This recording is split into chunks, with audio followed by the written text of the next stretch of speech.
Good morning. Thanks for joining the Kehillat Shari Torah Halacha for the day for Monday, August 3rd. We're talking about the laws of the high holidays, in particular Rosh Hashanah. So the first thing Kitzur Shulchan Aruch says, in all the Kaddish prayers recited from Rosh Hashanah through Yom Kippur, we repeat the word Le'ela. So we actually say Le'ela, Le'ela. Hashem is much higher than all praises and laudatory words that we can say. Since Kaddish must contain 28 words, from Yehesh Mei Rabbah until Ba'alma, and the entire year we say Le'ela min kol birchata. Hashem is beyond any blessing. So since we're adding a word, we have to contract two words somewhere else. So we do that in this phrase. Instead of Le'ela min kol birchata, we say min kol, we make that into one word. Le'ela mikol birchata. So we still have 28 words there in the Kaddish as our sages have designated. Some people have the custom when praying on Rosh Hashanah Yom Kippur to daven every Shemona Esrei with their bodies bent over and their heads bowed.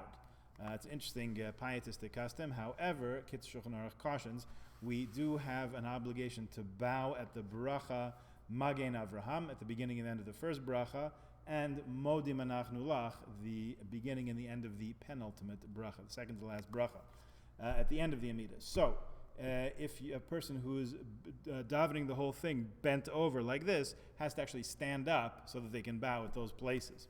A little bit of an unaccustomed thing there. We're also forbidden to bow at the beginning and the end of any bracha that was not instituted by our sages of blessed memory. In other words, you don't get to pick and choose and say, I think I'll bow at this one and I like that one better, so maybe I'll bow there. This one I'm not so crazy about.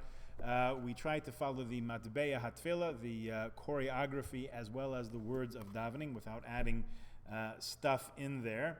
So, what does the Kitzur Shulchan Aruch advise? Advises it's best, therefore, to daven when standing up straight like we usually do, however, with a humble heart and with tears of penitence. The practice of praying in a loud voice is not something we should encourage because we daven quietly like we do the entire year. Some authorities permit to raise the voice slightly, but not too much. You shouldn't bother the people who are around you. Now, this year, since we're at least 6 feet away, you can probably daven a little bit louder and get away with it. And we should be careful to pronounce our prayers correctly and not to change, hopefully, even one vowel. You should try to obtain a siddur or machzor, which is carefully edited, from which to daven.